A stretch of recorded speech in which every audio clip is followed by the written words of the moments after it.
En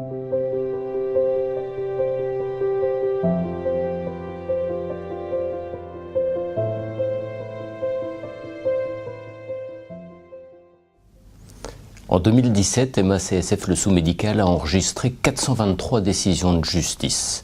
423 décisions de justice, c'est un nombre supérieur à l'année précédente.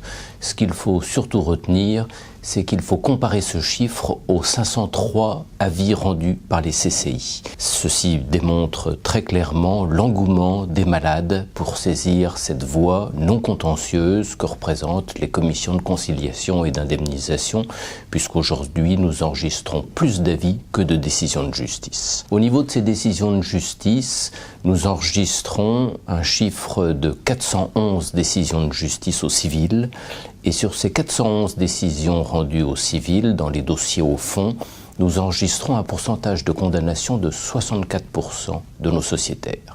64%, cela reste extrêmement élevé, même si nous constatons une très petite amélioration par rapport à l'année dernière, puisque l'an dernier, nous avions 66% des décisions de justice qui se terminaient par une condamnation. Parmi ces condamnations, ce que l'on note, c'est des dossiers qui peuvent être lourds, voire très lourds, et notamment concernant des chirurgiens, concernant des médecins généralistes et d'autres spécialités, mais ce sont les chirurgiens et les médecins généralistes qui sont les plus poursuivis en valeur absolue.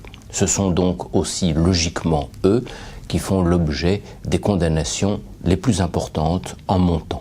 Nous enregistrons à titre d'exemple un dossier qui dépasse les 3,6 millions d'euros concernant un médecin généraliste cette année. Au niveau des décisions de justice rendues en matière pénale, nous enregistrons 12 décisions et dans 67% des cas, elles se traduisent par une condamnation. C'est dire que le volume du contentieux pénal reste fort heureusement extrêmement faible. Ce que l'on peut noter comme tendance, c'est que les condamnations pénales n'épargnent pas les professionnels de santé paramédicaux, puisque cette année, nous enregistrons 2 condamnations concernant des infirmiers.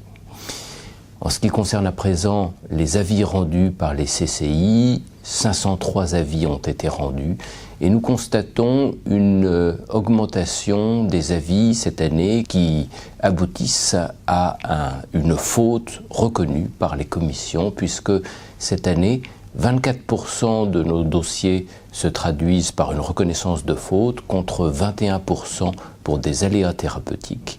La tendance s'inverse.